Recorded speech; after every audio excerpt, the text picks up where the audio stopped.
নমস্কার বন্ধুরা, কেমন আছেন সবাই? আশা করি সবাই ভালো আছেন। আমার চ্যানেলে আপনাদেরকে স্বাগত জানাই।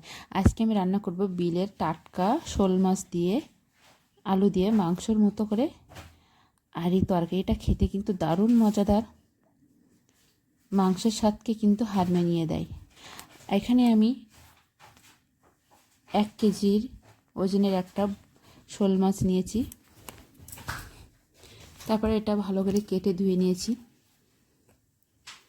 এই সমস্ত মাছ সাধারণত গরম জলে ভালো করে ধুয়ে নিতে হয়। তারপর আমি লবণ হলুদ মাখিয়ে নেব।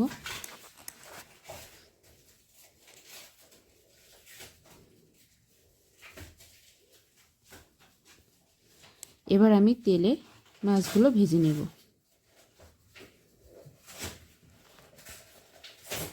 এভাবে উলটপালট করে মাছগুলো আমি ভেজে নেব।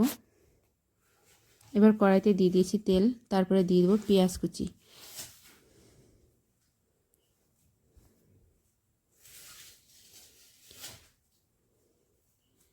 পেঁয়াজগুলো একটু ভেজে নেব।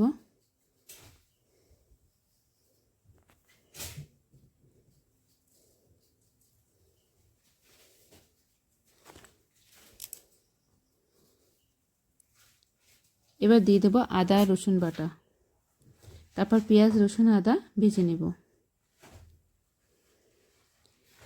এবার আমি দিয়ে দিলাম কেটে রাখা আলু। তারপরে দিয়ে দেবো লবণ হলুদ আর শুকনো লঙ্কার গুঁড়া।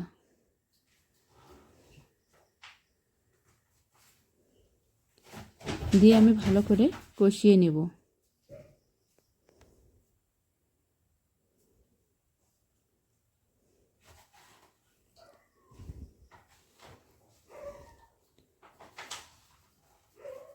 এরপর যে আমি দিয়ে দেবো জিরার গুঁড়া আর মরিচের গুঁড়া, দিয়ে আবার একটু কষিয়ে নেব। মাছগুলো আমার উঠিয়ে নেওয়া হয়ে গিয়েছে। এবার আমি আলুতে দিয়ে দেব জল। তারপর একটু ঢাকনা দিয়ে ঢেকে ফুটিয়ে রান্না করে নেব, যেন আলুটা ভালোভাবে সিদ্ধ হয়ে যায়। কিছুক্ষণ পরে আলু আমার ভালো করে সিদ্ধ করা হয়ে গিয়েছে। এবার আমি দিয়ে দেব মাছ। তারপরে আমি একটু নাড়াচাড়া দিয়ে ঢাকনা দিয়ে ঢেকে 5 মিনিট মতো আবার একটু জ্বালিয়ে নেব। মাছটাও সিদ্ধ হয়ে যাবে, আলুটাও ভালোভাবে সিদ্ধ হয়ে যাবে। এবার আমি দিয়ে দেব গরম মশলার গুঁড়া।